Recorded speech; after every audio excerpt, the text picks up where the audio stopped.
సిటీలో ప్లాట్ కొనండి. ఫ్యూచర్ లో మీరు కోటీశ్వర్లుగా మారే అవకాశం కోసం వెంటనే మాకు కాల్ చేయండి. నమస్కారం. కార్తీక పురాణం 16వ రోజు పారాయణలోకి వచ్చాం. ఈ విధంగా సూత మహాముని ప్రవచించిన స్కాంద పురాణాంతర్గత కార్తీక మహాత్మ్యాన్ని విని సంతుష్ట మానసులైన శౌనకాది కులపతులు సూతముని, లోకోత్తర పుణ్యదాయకమైన ఈ కార్తీక పురాణము స్కాందమందే కాక పద్మపురాణాంతర్వర్తి అయి కూడా కలదు కదా, దానిని కూడా విశదపరచు అని ప్రార్థించగా మందస్మిత వదనుడైనటువంటి సూతుడు, ఓ మునులారా, వైకుంఠుని లీలా వినోదాలు మహిమలు వినేవారికి వినిపించేవారికి విశేష పుణ్యాన్ని ఇస్తాయే గాని విసుగుని కలిగించవు. భక్తి ప్రపత్తులతో మీరు కోరాలే గాని గురుప్రసాదిత శక్తి అనుసారం వక్కాణిస్తాను, వినండి. స్కాంద పురాణంలో జనక మహారాజుకు వశిష్ఠులు వారు ఎలాగా ఈ మహాత్మ్యాన్ని బోధించారో అదేవిధంగా పద్మపురాణంలో సత్యభామకు శ్రీమన్నారాయణుడైన శ్రీకృష్ణ పరమాత్మ ముఖతః ఈ కార్తీక మాస విశేషాలన్నీ వివరించబడ్డాయి. ఒకానొకప్పుడు నారద మహర్షి స్వర్గం నుంచి ఒక పారిజాత సుమాన్ని తెచ్చి శ్రీకృష్ణునికిచ్చి, ఓ హరి, 16,000 యనమండుగురు భార్యలలోనూ నీకు అత్యంత ప్రీతమమైన ఆమెకి ఈ పువ్వు నీయవయ్యా అని కోరాడు. ఆ సమయానికి రుక్మిణీదేవి అక్కడే ఉంది. నందనందనుడు నందనవన కుసుమాన్ని రుక్మిణీదేవికి కానుకగా ఇచ్చాడు. ఆ సంగతి చిలికతల వల్ల తెలుసుకున్న సత్యభామాదేవి అలిగింది. ప్రియమైన భార్యకి ఇమంటే తనకియాలి గాని ఆ రుక్మిణికి ఇటమేమిటని కోపించింది. కృష్ణుడు ఆమెకు ఎంత నచ్చ చెప్పినా వినిపించుకోలేదు. పారిజాత వృక్షాన్ని తెచ్చి తన పెరటిలో పాదుకొలిపేదాకా ఊరుకునేది లేదని బెదిరించింది. అత్యంత ప్రీతమురాలైన ఆమె అలుక తీర్చటమే ప్రధానంగా భావించినటువంటి ఆ గరుడగమనుడు తక్షణమే సత్యభామా సమేతంగా గరుక్మంతుణ్ణి అధిరోహించి ఇంద్రుని అమరావతి నగరానికి వెళ్ళాడు. అయితే భూలోకం నుంచి తన ఆతిథ్యానికి విచ్చేసినటువంటి శ్రీకృష్ణ పరమాత్మకు సత్యభామాదేవికి అనేక విధాలైన సన్మాన సత్కారాలు చేశాడు దేవేంద్రుడు. అయితే పారిజాత వృక్షాన్ని తనకివ్వమని శ్రీకృష్ణుడు కానుకగా ఇవ్వు అని అడిగేసరికి స్వర్గ సంపదను భూలోకానికి పంపడానికి దేవేంద్రుడు అంగీకరించలేదు. మా ఇంటికి వచ్చావు, అతిథి సత్కారం ఎంతైనా చేస్తావు, ఎన్ని రోజులైనా ఉండు, నిన్ను బాగా చూసుకుంటాం, కానీ స్వర్గంలో నాటపడి ఉన్న పారిజాతాన్ని భూలోకానికి ఎట్లా ఇస్తాము, అట్లా పనికిరాదని దేవేంద్రుడు ఒప్పుకోలేదు. తత్ఫలితంగా ఇంద్రోపేంద్రుల నడుమ ఘోరమైన యుద్ధం జరిగింది. ఇంద్రుడు కాకుండా ఉపేంద్రుడు, అంటే విష్ణుమూర్తిని ఉపేంద్రుడు అంటారండి. వాళ్ళిద్దరి మధ్య విపరీతంగా యుద్ధం జరిగింది. ఎట్టకేలకు ఆ తగవులో దేవేంద్రుడు తగ్గి సవినయ పురస్సరంగా పారిజాత ద్రుమాన్ని యాదవేంద్రునకు అర్పించుకున్నాడు. దానవాంతకుడు దానిని తెచ్చి ముద్దుల భార్యామణి అయిన సత్రాజిత్ నివాసంలో ప్రతిష్ఠించాడు. అందువలన అమితానందాన్ని పొందినటువంటి ఆ అన్నుల మిన్న తన పెనిమిటి అయిన పీతాంబరునితోటి చాలా ప్రేమగా ప్రసంగిస్తూ, ప్రాణప్రియ, నేనెంతైనా ధన్యురాల్ని, ఇన్ని వేల మంది స్త్రీలలోనూ నేనే నీకు మీదు మిక్కిలి ప్రీతమని కావటం వల్ల నా అందచందాలు ధన్యత్వాన్ని పొందాయి. అసలు ఈ జన్మలో నీ అంతటి వాడికి భార్యను కావడానికి, నీతో పాటు గరుడారూఢనై బొందెతోటే స్వర్గ సందర్శనం చేయటానికి కథలుగా చెప్పుకోవటమే తప్ప ఎవరూ ఎప్పుడూ కళ్ళారా చూసి ఎరగని కల్పవృక్షం నా పెరటి మొక్కగా ఉండటానికి కారణం ఏమిటి? నేను నిన్ను తులాభార రూపంగా నారదుడికి ధారపోసినా, అలిగిన ఆవేశంలో నిన్ను వామపాదాన తాడించినా నువ్వు మాత్రం నా మీద నువ్వు గింజంత కూడా కోపం చూపించకుండా ఇంతలా ప్రేమిస్తున్నావంటే ఈ నీ ఆదరాభిమానాలు పొందటానికి నేను గత జన్మల్లో చేసిన పుణ్యం ఏమిటి? అదీగాక జన్మజన్మకి నీ జంటను ఎడబాయకుండా ఉండాలంటే నేను ఇప్పుడు ఇంకా ఏమేమి చెయ్యాలి అని అడిగింది. ఎంత బాగా అడిగిందో చూడండి. ఎంత ప్రేమగా ఎలా ఉంటున్నావు నువ్వు, దేనివల్ల, ఏ పూర్వజన్మ సుకృతం వల్ల నాకు భగవంతునితోటి ఇలాగా లీలామానుష విగ్రహణుడు అయినటువంటి నీతోటి ఉండగలిగే అవకాశం లభించిందని ఆవిడ అడిగితే, ముకుందుడు మందహాసం చేస్తూ, ఓ నారిలలామా సత్యభామ, నీవు నన్ను కోరరానిది కోరినా, చెప్పకుండా అడిగినా, ఈరాని దానిని ఆశించినా కూడా నీ సమస్త వాంఛలను నెరవేర్చి సంతృప్తురాలను చేయటమే నా విధి. అందుకు కారణం నీ పూర్వజన్మమే అని ఒక పూర్వజన్మగాథ అని చెప్తున్నాడండి. సత్యభామాదేవి పూర్వజన్మగాథట. మనం సత్యభామాదేవి భూదేవి అంశతో జన్మించిందని చెప్తాం, అది కూడా చెప్తూ ఇది కూడా చెప్తారండి. కృతయుగాంత కాలంలో మాయా అనే నగరంలో దేవశర్మ అనే వేద పండితుడు ఉండేవాడు.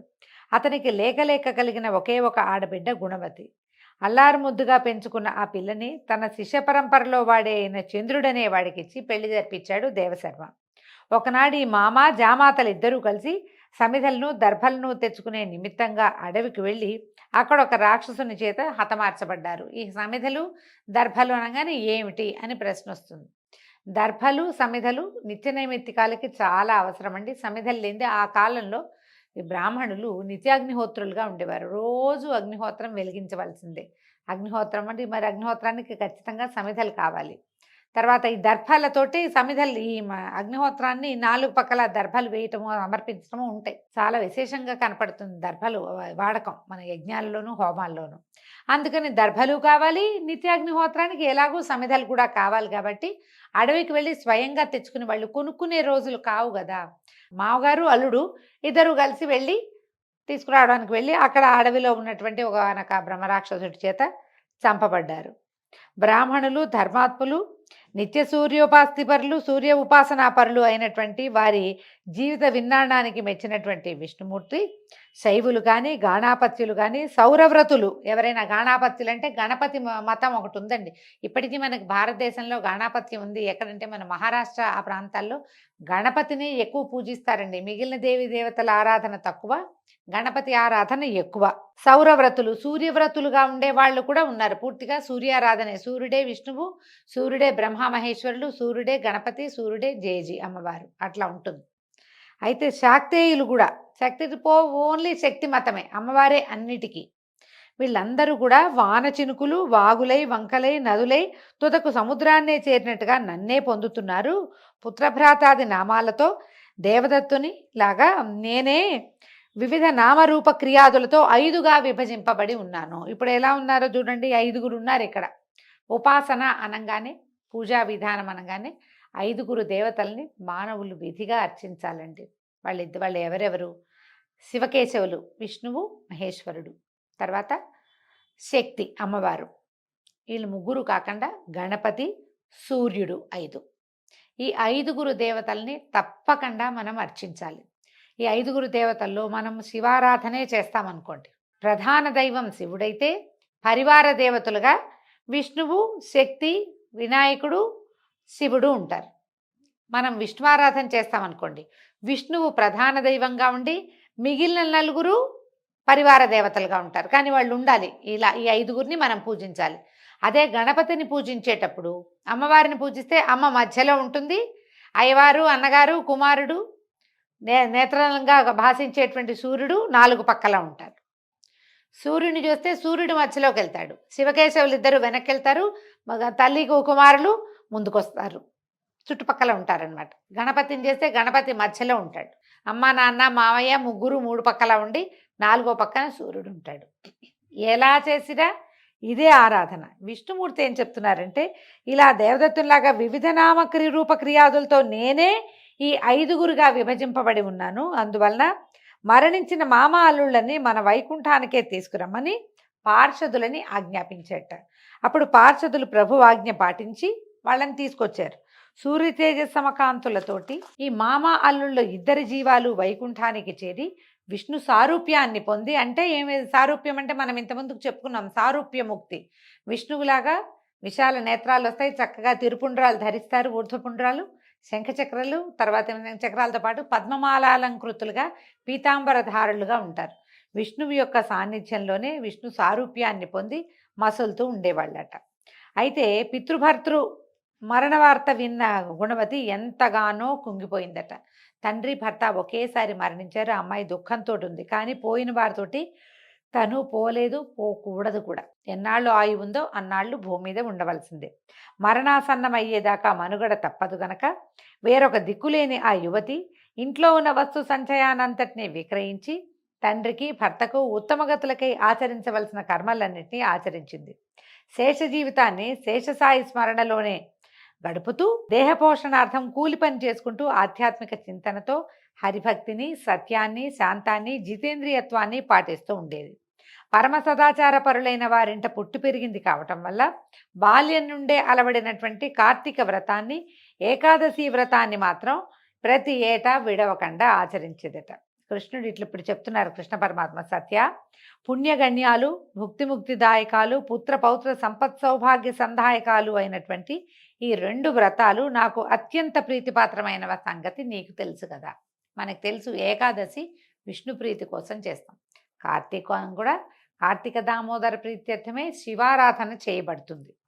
ఇవి రెండు నాకు ఇష్టమని నీకు తెలుసు కదా. కార్తీక మాసంలో సూర్యుడు తులారాశిలో ఉండగా నిత్యము ప్రాతస్నానం ఆచరించే వారి సమస్త పాపాలను నేను నశింపజేస్తాను.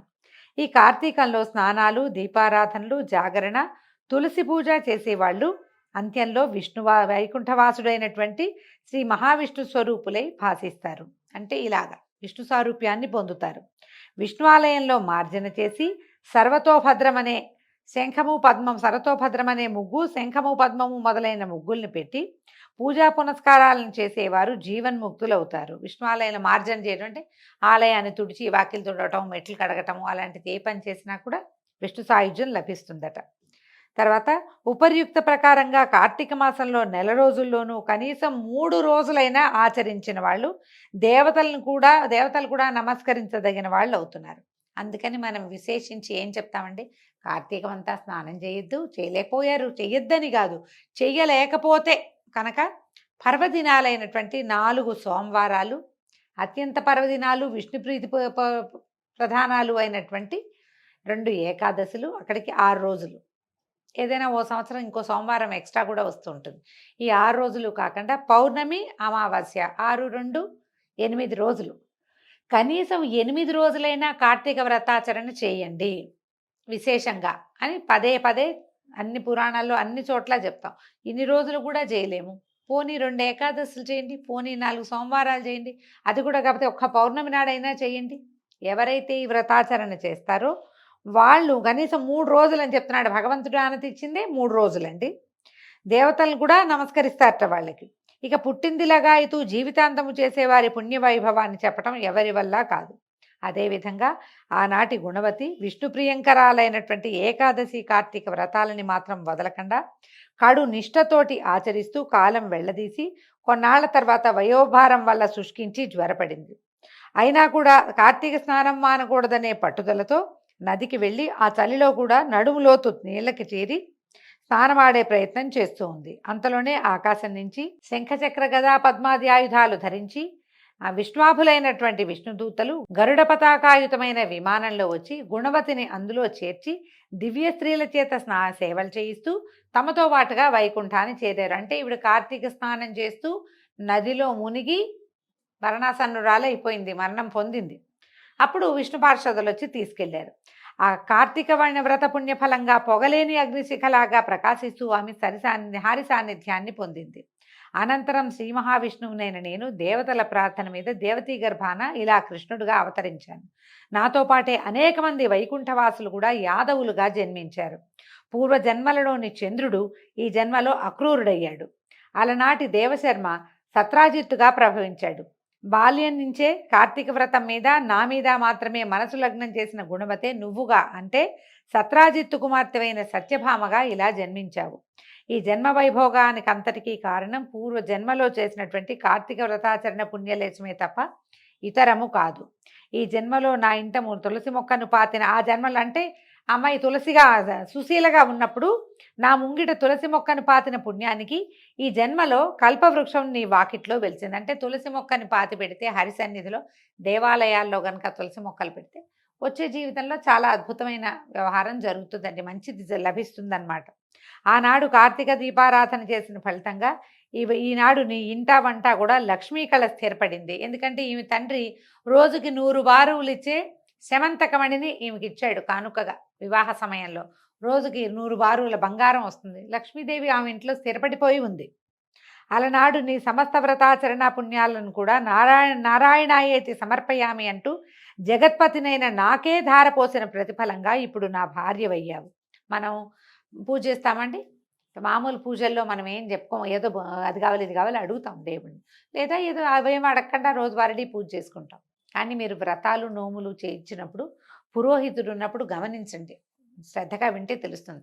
ఏతత్ఫలం శ్రీ పరమేశ్వరార్పణమస్తు, కృష్ణార్పణమస్తు అని కృష్ణుడికి సమర్పించేస్తారు, లేదా విష్ణువుకి, పరమేశ్వరుడికి ఈ వ్రతం చేసిన ఫలితం అంతా భగవంతుడికి ధారపోస్తే గనక భగవంతుడు తనకి ప్రీతిపాత్రులుగా భావించి మనకు అద్భుతమైన జన్మను, ముక్తినో, మోక్షాన్నో, వైకుంఠ కైలాస నివాసాన్నో ఇస్తాడనమాట మనకి. పూర్వజన్మలో జీవితాంతం వరకు కార్తీక వ్రతాన్ని విడువని భక్తికి ప్రతిగా సృష్టి ఉన్నంత వరకు నీకు నా ఎడబాటు లేని ప్రేమను అనుభవిస్తున్నావు. సాత్రాజితి, నీవే కాదు, నీ మాదిరిగా ఎవరైతే కార్తీక వ్రతానుష్ఠాన నిష్ఠులు, నా భక్తగరిష్ఠులు అయ్యుంటారో వారందరూ కూడా నాకు ఇష్టులై సర్వకాల సర్వావస్థలలోనూ కూడా తత్కారణాల రీత్యా నా వారుగా నా సాన్నిధ్యంలోనే ఉంటూనే ఉంటారు. రాఘవతి, ఒక రహస్యం చెప్తాను విను. తపోదాన యజ్ఞాధికాల్ని ఎన్నిటిని నిర్వహించిన వారైనా సరే కార్తీక వ్రతాచరణ పరులకు లభించే పుణ్యంలో 16వ వంతు పుణ్యాన్ని కూడా పొందలేరని జ్ఞాపకం ఉంచుకో. ఉపరి విధంగా శ్రీకృష్ణ ప్రోక్తమైన తన పూర్వజన్మ గాథను, కార్తీక వ్రత పుణ్యఫలాలను విని పులకితాంగి అయినటువంటి సత్యభామాదేవి విశ్వంభరుడైన తన భర్తకి వినయ విధేయతలతోటి ప్రణమిల్లింది. దీంతో 16వ రోజు పారాయణ పూర్తయిందండి. రేపు ఉదయం 17వ రోజు పారాయణతో మళ్ళీ కలుసుకుందాం. నమస్కారం.